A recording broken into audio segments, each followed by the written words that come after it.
मंडळी, आज आपण केली मस्त अशी भेंडीची भाजी. भेंडीची भाजी ना सगळ्या लहान मुलांची आवडती भाजी असते.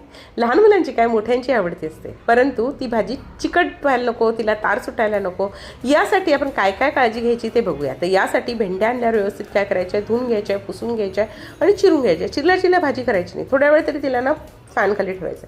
त्यामुळे काय होतं, त्याच्यातलं अतिरिक्त पाणी निघून जातं आणि त्याला चिकटपणा येत नाही. किंवा जर तुम्हाला उद्या सकाळी करायची असेल तर रात्रीच त्याला चिरून ठेवा आणि व्यवस्थित झाकून ठेवा किंवा फ्रीजमध्ये ठेवा. त्यामुळे काय होतं, त्यातलं अतिरिक्त पाणी निघून जातं आणि भेंडीची भाजी जरासुद्धा चिकट होत नाही. आता कढईमध्ये तेल गरम करायचं. तेल गरम झालं की मोहरी घालायची. मोहरी तळली की कढीपत्त्याची पानं, हिंग घालायचं आहे. त्याचबरोबर 7-8 लसूण पाकळ्या, 1-2 हिरव्या मिरच्या आणि जिरं हे खलबत्त्यामध्ये ठेचून घातलेलं आहे. हे छान परतलं गेलं की त्यामध्ये पाव चमचा हळद, अर्धा चमचा लाल तिखट, अर्धा चमचा धना पावडर घालायची आहे.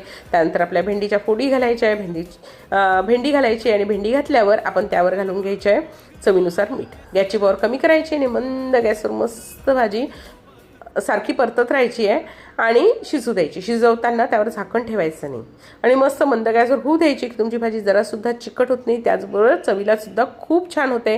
नक्की करून